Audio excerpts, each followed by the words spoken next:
Ladies and gentlemen, Abdullah here from Freedom for All.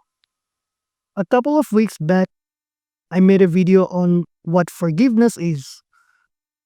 Today's video is about understanding three stages of forgiveness. Forgiveness, like I mentioned before, is the intention to forget the event which was unpleasant. If there are people involved in the event, then it has to be the intention to forgive them. This basically is the first stage.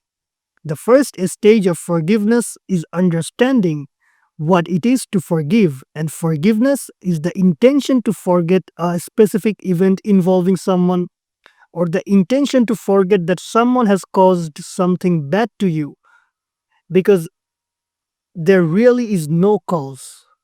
Your rational mind may still have the event in mind, but you intend to forget. That's forgiveness, and that's the initial stage of understanding forgiveness. Neville Goddard once said, "Forgiveness is a matter of deliberately withdrawing attention from the unrevised day and giving it full strength and joyously to the revised day."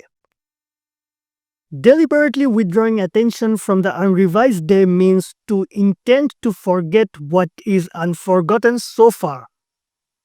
To the unrevised day means to give the unforgotten a different meaning. And one thing can be given a different meaning only when there is an intention to forget what first have happened. The second stage of understanding forgiveness is about forgiving self. There are two major factors which necessitate the reasons to forgive self. Number one is guilt, and number two is the reluctance to forgive another. We often have guilt for not being able to do something specific that we once have planned to do. It could be unfulfilled target to help someone, or not doing something in the past because of dilemma, or making a decision in the past we consider to be wrong now. Similarly, we often have resistance when it comes to forgive another, just because we have difficulties to accept that other people are not separated from us. All these come from human imperfections, and I think it is important to embrace self imperfections, because that is the key to completeness of self. Rumi once said, "A person who exhibits both positive and negative qualities is not flawed, but complete." We can intend to be complete first by accepting our imperfections, which eventually lead us to a realization that nothing in the past should be considered as good or bad, right or wrong. That helps us being uncritical, and eventually helps us persuade that we are now where we are supposed to be. Neville Goddard said, "If you persuade yourself that you are now what you want to be, you have forgotten what you were before." That's forgiveness. So, first two stages of understanding forgiveness are forgiving another and forgiving self. Here, between these two stages, one relationship is visible, and that is when we can forgive another, it gets easier to forgive self. Which brings us to a very beautiful realization, and that is forgiveness comes from infinite consciousness. Now, if we try to forgive with our mind, then we would find ourselves in the situation of battling with self. Like I said, forgiveness comes from infinite consciousness. It is divine. Attempting to forgive with the mind brings a lot of new analysis of the events we think of forgiving, which makes things more complicated. So instead of going with the mind, it is better to go with what's not mind.